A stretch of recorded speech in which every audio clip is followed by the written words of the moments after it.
Malaysia hari ini dan kita terus berbincang sambil anda menikmati cuti sempena dengan ulang tahun keputeraan ke bawah duli Yang Maha Sri Paduka Baginda Yang Tuan Agong. Kita masih lagi dalam mood raya, kita masih lagi berada dalam fasa PKP, tapi PKP pemulihan. Dan masih lagi kita perlu saling mengingatkan antara kita bahawasanya COVID-19 ini masih lagi ada dan ia akan ada selama yang ia akan ada. Jadi banyak perkara harus kita kenal pasti dan kendalikan bila kita sebut tentang istilah SOP ini.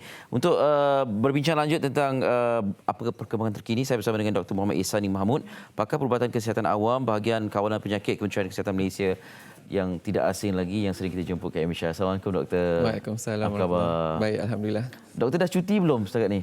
Dapatlah juga. Dapat? Alhamdulillah. Okey, setakat ini kita dimaklumkan ada 39 kes pulih yang dibenarkan keluar hospital semalam. Kemudian 19 kes baharu. Jumlah kematian dicatat setakat ini keseluruhannya 117 ya, dengan 8,322 jumlah kes yang disahkan positif, 1,531 kes yang masih dirawat. Jadi ini angka ni semakin lama semakin terkawal dan semakin meredakan kita kan dengan tiada lagi kes kematian setakat ini. Alhamdulillah. Komen doktor lah setakat ini dengan situasi yang melanda negara. Okey, alright. Sebagaimana kita tahu sebelum ni pernah beberapa model lah yang telah ditunjukkan sebelum ini bahawa kita akan mencapai satu kemuncak kes yang lebih daripada 600 ke 700 sehari. Namun disebabkan usaha yang dilakukan oleh pihak Kementerian Kesihatan dan juga kerjasama daripada agensi yang lain, dan tak lupa juga kerjasama daripada rakyat kita sendiri dalam mematuhi segala peraturan seperti arahan Perintah Kawalan Pergerakan sama ada bersyarat ataupun yang arahan-arahan yang lain seperti itu, kita berjaya menurunkan kes secara serendah-rendahnya yang bolehlah berbanding apa yang model yang diramalkan. Maka apa kita nampak tu merupakan satu hasil yang baik, dan tanpa kerjasama yang baik daripada semua pihak, maka kita mungkin tidak dapat mencapai kejayaan setakat inilah. Bermakna walaupun ada situasi-situasi tertentu yang memperlihatkan pelanggaran SOP dan sebagainya, dalam kata lain secara umumnya kita berjaya lah kan. Betul. Kita berjaya. Dan barangkali bagi pihak frontliners juga, kita dapat tahu di awal-awal PKP ni mereka bertugas tanpa henti kan, dan ada yang tidak berkesempatan untuk pulang ke rumah dan sebagainya.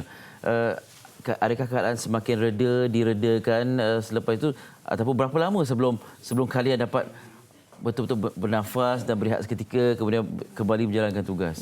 Semasa tempoh kemuncak dalam bulan 3, bulan 4, masa tu memang masing-masing tak ada langsung peluang untuk berehat ataupun kata nak bercuti ataupun mengambil kesempatan untuk berehat. Masing-masing berhempas pulas lah dalam usaha menurunkan kes-kes ini. Bila dah kita nampak berlaku trend penurunan, bila mencecah angka kes seharian dalam 50 ke 60, maka barulah kita boleh buat sedikit kelonggaran di kalangan petugas itu sendiri.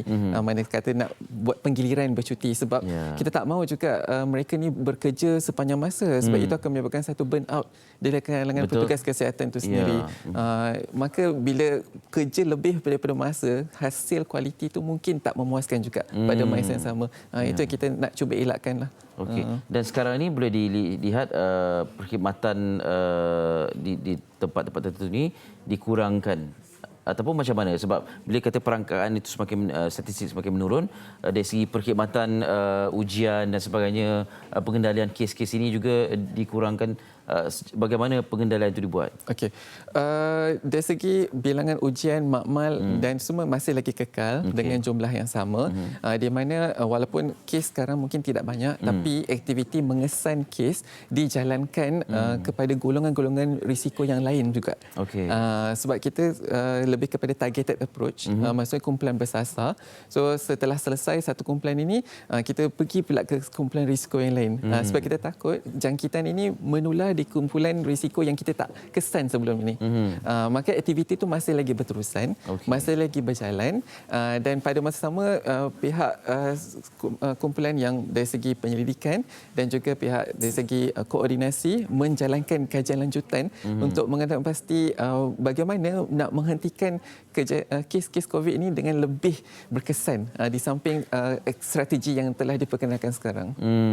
Okey. Dan kita dah pun dimaklumkan oleh Perdana Menteri 10 hari bulan dah boleh merentas negeri dan sebagainya.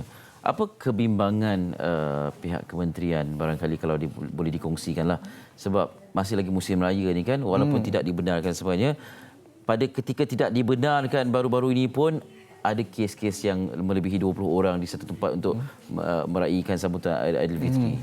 Okay. Sebab kalau kita nampak penurunan kes ataupun pengurangan kes yang sekarang ini mungkin disebabkan oleh Perintah Kawalan Pergerakan itu sendiri.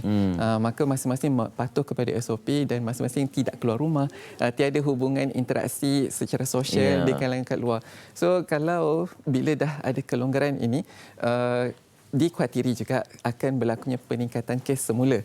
Tapi walau bagaimanapun kita buat masih lagi dalam pemantauan. Disebabkan itu diperkenalkan 7 strategi, exit strategi itu supaya benda ini walaupun ada kelonggaran dan masih lagi ada dalam SOP dan sebarang tindakan perundangan dan penguatkuasaan masih lagi boleh dilakukan. Maka kita tidak akan mengabaikan segala kemungkinan yang akan berlaku. Bermakna kalian seolah-olah macam walaupun ada kelonggaran, kena sentiasa bersedia yang kes boleh meningkat bila-bila masa sahaja. Yes, setuju. Kena sentiasa bersedia sebegitu kan. Itulah dia antara pengorbanan Barisan Hadapan ini. Okey, dan kita dimaklumkan antara lain tentang situasi ini, pertanyaan dan keinginan keresahan rakyat tentang kebenaran untuk solat jemaah dan juga solat Jumaat kan. Dan setakat ini disebutkan hanya warga rakyat Malaysia saja, warga asing tidak, kerana kes memberikan golongan ini masih tinggi. Jadi bagaimana pengendalian ini? Sebab kita macam kalau rakyat Malaysia ni, kalau kita tengok menonton TV, di media sosial kita dapat SMS dan sebagainya untuk maklumat. Jadi dari segi hebahan dan juga maklumat untuk dipastikan sampai kepada warga asing ni, adakah setakat ini berkesan? Kerana kes tu dilihat tinggi dalam kalangan mereka ini? Okey, alright. Sebab dia yang kita nak nampak sini adalah satu punca jangkitan dan satu lagi adalah faktor risiko kepada jangkitan. Okey. Dari segi hebahan, dari segi promosi kesihatan, pendidikan kesihatan, masing-masing berjalan seperti biasa. Maksudnya dari segi akses kepada media massa, dan saya percaya bukan warga negara juga menerima akses tersebut. Dan kalau kita lihat di serta-serta daerah ataupun negeri, masing-masing mereka juga ada inisiatif mengeluarkan template promosi kesihatan itu dalam bahasa yang lebih difahami oleh warga asing tersebut. Contohnya kalau Nepal mungkin bahasa Nepal, kalau Pakistan bahasa Urdu. Kalau even masyarakat China dan India sendiri pun masing-masing ada tu, supaya kita memastikan bahawa maklumat disampaikan itu sampai. Tapi dari segi risiko, mungkin kita tahu bukan warga negara ini kebanyakan duduk dalam satu kawasan yang satu rumah mungkin dia padat, 30 orang, 40 orang. So masa risiko tu tetap ada. Maka jangkitan tak dapat nak dielakkan walaupun mereka mengamalkan lebih daripada apa yang kita sarankan, tapi disebabkan pergaulan masih lagi di situ, dan dari segi akses untuk mendapatkan rawatan dan kesihatan juga mungkin agak terhad di pihak mereka. Itu yang boleh menyebabkan kes peningkatan itu tinggi berlaku di kalangan bukan warga negara sebenarnya. Adakah cabaran untuk mengendalikan kes mereka ni lebih besar? Okey. Cabaran untuk bukan warga negara atau warga negara sebenarnya sama. Okey. Sebab kita tahu masing-masing mereka dah berada dalam satu masyarakat majmuk di Malaysia ini sendiri. Cuma bezanya adalah bukan warga negara Malaysia ni dia lebih bersiap sedia lagi lah dari segi segala peraturan dan pematuhan. Mungkin bukan warga negara ni dia ada sedikit macam ketakutan untuk patuh kepada peraturan tersebut. Malah mereka lari lagi daripada kita tu sendiri. So cabaran tu mungkin kita nampak lebih dia untuk mengesan mereka sebenarnya.